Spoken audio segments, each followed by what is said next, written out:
Hello guys, I'm Zameer and you're watching Techinformer. In this video, I'm going to tell you how to speed up your Android device. Without wasting further time, let's get started into the video.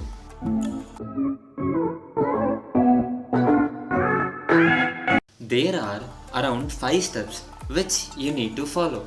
First step.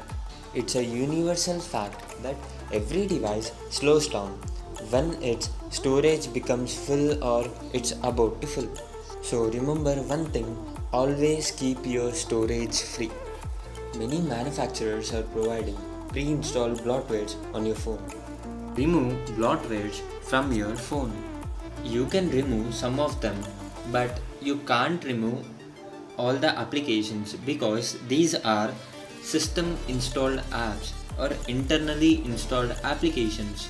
Guys, if you want to remove bloatwares, we already made a video regarding that. So click on the I button and do watch the video. Second point. Your phone contains lots of old videos, especially WhatsApp videos, old movies. So try to delete them. If you think they are useful for you in future, then try to back up using Google Drive, Google Photos or Mega Cloud or like any other alternatives.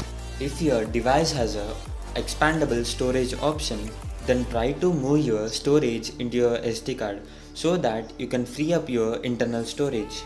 Next thing, SD cards.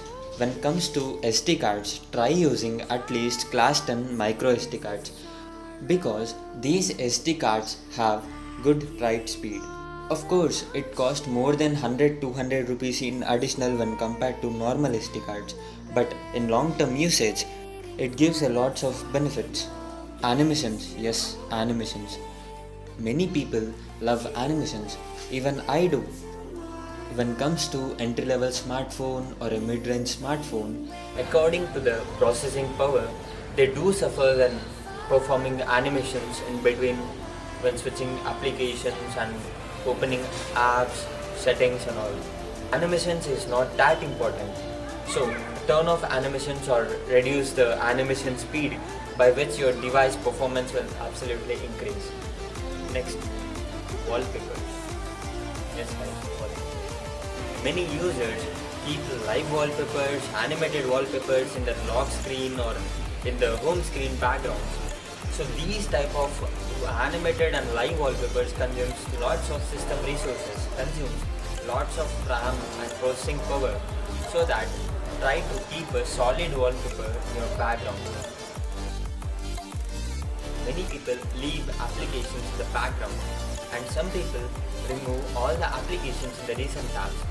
I suggest you to keep the frequently used applications in the background so that when you reopen or relaunch the applications, it needs less power consumption, RAM management and the processing power so that it do not strain your processor and also helps you to experience a smooth and faster reopen of applications.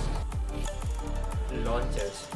Many people do not like the custom skin and the icon styles and all. They customize accordingly by using third-party launchers. Even I do. But remember one thing, if your device do not have processing power, try using lightweight launchers, software updates or software upgrades. I do not suggest you to keep your phone always updated or upgrade. Device is made particularly according to the Android system. Like a device is made for Android 8. So its hardware is capable of performing Android 8 easily when Android get upgraded to from 8 to 9. Many changes have been made. Your device is made according to Android 8. If you upgraded to Android 9, your device compatibility suitable for that devices when compared to newer ones. Maybe it leads to your device slowdown. I suggest you, before upgrading your device, do a research by go to communities, blogs, search engines, that if you find that your device or your upgrade is free of bug fixes, go for the upgrade. Go for every security update. Then if you perform all these above steps, Even though if you are feeling that your device is still slow, then finally you can do is back up your data and perform a factory reset. After that, your device definitely performs well. If you enjoyed watching of this video, then like, share and subscribe to Techinformer.